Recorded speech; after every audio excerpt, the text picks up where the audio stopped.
بسم اللہ الرحمن الرحیم۔ آپ سبھی دوستوں کا ہمارے چینل میں دل کی گہرائیوں سے خوش آمدید اور محبتوں بھرا سلام۔ ناظرین، آج کا ہمارا موضوع رمضان المبارک کی فضیلت اور اہمیت۔ ماہ رمضان کی آمد ہے۔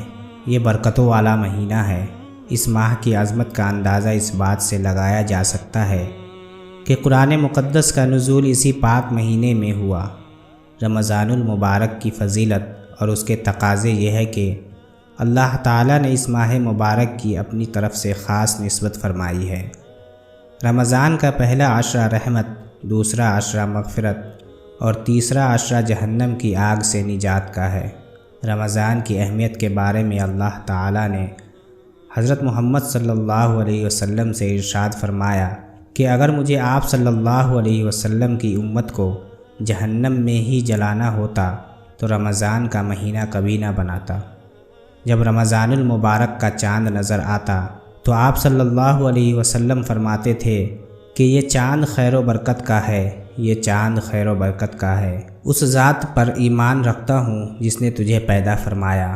حضرت جبرائیل علیہ السلام نے دعا کی کہ ہلاک ہو جائے وہ شخص جس کو رمضان کا مہینہ ملے اور وہ اپنی بخشش نہ کروا سکے، جس پر حضور صلی اللہ علیہ وسلم نے ارشاد فرمایا آمین۔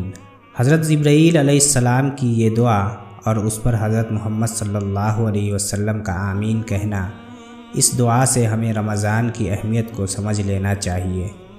رسول اللہ صلی اللہ علیہ وسلم کا ارشاد ہے کہ رمضان کی جب پہلی رات ہوتی ہے تو شیاطین کو بند کر دیا جاتا ہے اور مضبوط باندھ دیا جاتا ہے، اور سرکش جنوں کو بھی بند کر دیا جاتا ہے، اور دوزخ کے دروازے بند کر دیے جاتے ہیں، اس کا کوئی بھی دروازہ نہیں کھولا جاتا، اور بہشت کے دروازے کھول دیے جاتے ہیں اور اس کا کوئی بھی دروازہ بند نہیں کیا جاتا، اور ایک آواز دینے والا آواز دیتا ہے، اے نیکی کے طالب آگے بڑھ کہ نیکی کا وقت ہے، اور اے بدی کے چاہنے والے بدی سے رک جا اور اپنے نفس کو گناہوں سے باز رکھ، کیونکہ یہ وقت گناہوں سے توبہ کرنے کا اور ان کو چھوڑنے کا ہے اور خدا تعالیٰ کے لیے ہے، اور بہت سے بندوں کو اللہ تعالیٰ معاف فرماتے ہیں دوزخ کی آگ سے، اور یہ آزاد کرنا رمضان شریف کی ہر رات میں ہے، شب قدر کے ساتھ مخصوص نہیں۔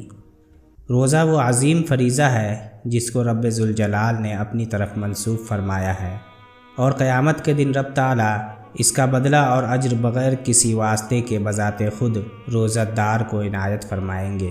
خداوند کریم نے اپنے بندوں کے لیے عبادات کے جتنے بھی طریقے بتائے ہیں ان میں کوئی نہ کوئی حکمت ضرور پوشیدہ ہے۔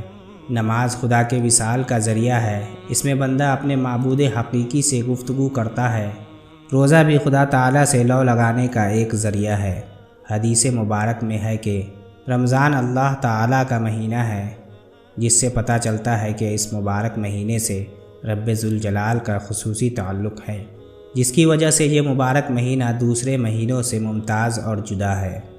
حدیث مبارک میں ہے کہ رمضان ایسا مہینہ ہے کہ اس کے اول حصہ میں حق تعالیٰ کی رحمت برستی ہے، اور اس مبارک ماہ کا درمیانی حصہ گناہوں کی مغفرت کا سبب ہے، اور اس ماہ کے آخری حصہ میں دوزخ کی آگ سے آزادی حاصل ہوتی ہے۔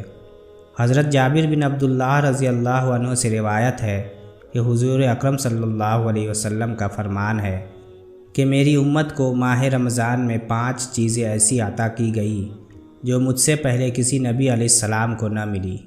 پہلی یہ کہ جب رمضان المبارک کی پہلی رات ہوتی ہے تو اللہ تعالیٰ ان کی طرف رحمت کی نظر فرماتا ہے، اور جس کی طرف اللہ تعالیٰ نظر رحمت فرمائے اسے کبھی بھی عذاب نہ دے گا۔ دوسری یہ کہ شام کے وقت ان کے منہ کی بو جو بھوک کی وجہ سے ہوتی ہے اللہ تعالیٰ کے نزدیک مشک کی خوشبو سے بھی بہتر ہے۔ تیسرے یہ کہ فرشتے ہر رات اور دن کے لیے مغفرت کی دعائیں کرتے رہتے ہیں۔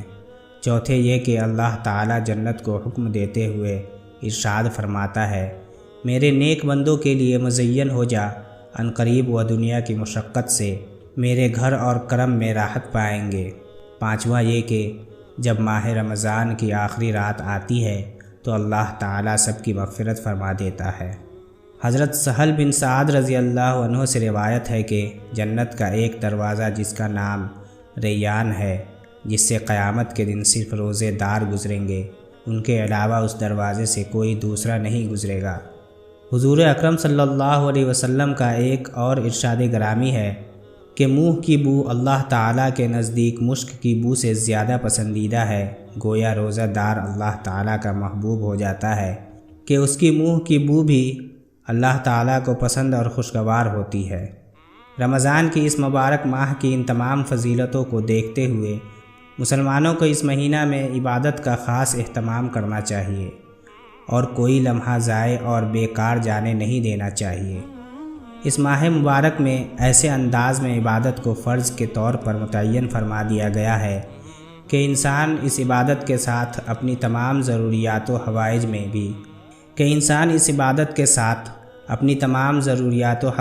بھی مصروف رہ سکتا ہے اور عین اسی خاص طریقہ عبادت میں بھی مشغول ہو سکتا ہے۔ اسی خاص طریقے کی عبادت کو روزہ کہا جاتا ہے، جسے اس ماہ میں فرض فرما دیا گیا ہے۔ روزہ ایک عجیب عبادت ہے کہ انسان روزہ رکھ کر اپنے ہر کام انجام دے سکتا ہے۔ روزہ رکھ کر صنعت و حرفت، تجارت و زیارت، ہر کام بخوبی احسن کر سکتا ہے، اور پھر بڑی بات یہ کہ ان کاموں میں مشغول ہونے کے وقت بھی روزہ کی عبادت روزہ دار سے بے تکلف خود بخود صادر ہوتی رہتی ہے اور اس کو عبادت میں مشغولی کا ثواب ملتا رہتا ہے۔